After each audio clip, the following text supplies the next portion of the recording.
On the far western coast of the continent, high atop a rocky promontory overlooking the Sunset Sea, sits Casterly Rock, ancestral seat of House Lannister.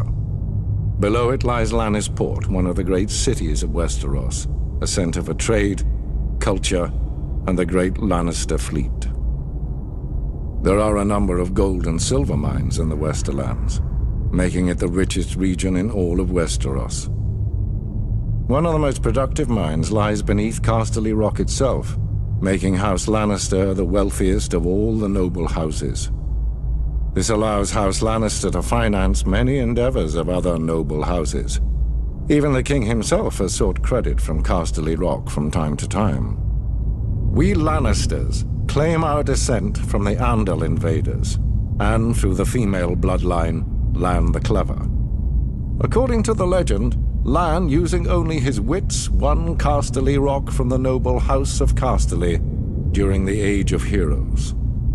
The Lannisters reigned as kings of the Rock for thousands of years, and worked to make it the envy of the rest of the Seven Kingdoms. Our time as kings ended, however, when Aegon Targaryen, otherwise known as Aegon the Conqueror, arrived in Westeros with his army. The last king of the Rock, King Loren Lannister, joined forces with King Mern Gardener, the king of the Reach. Together, with 60,000 men, they met the Targaryen host in open battle.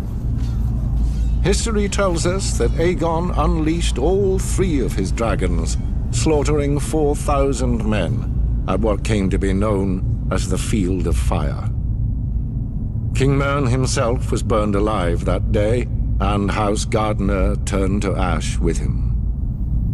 Seeing both the threat and opportunity the Targaryens represented, Loren wisely surrendered and aided Aegon in his further conquest of Westeros. The Lannisters were thus appointed Lords Paramount of the Westerlands and Wardens of the West, titles we hold to this day. Let us be clear, though. It is neither luck nor royal favor that makes our house prosperous. There have been times in our history where some have thought us weak, lazy, or opulent. My father, Titus Lannister, nearly bankrupted our house with his poor investments, and allowed himself to be mocked openly at court. When our vassal, the Rains of Castamere, dared to rise up against the Lannisters, they learned how dangerous it can be to taunt a lion. I, Tywin Lannister, led the assault on Castamere to put down this rebellion. I made an example of them, to anyone who doubts our might. They even made a quaint song about the fates of the Rains of Castamere.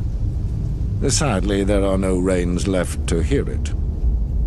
Today, the Golden Lion of Lannister is rightly admired and feared throughout the Seven Kingdoms. Our words are, "Hear me roar."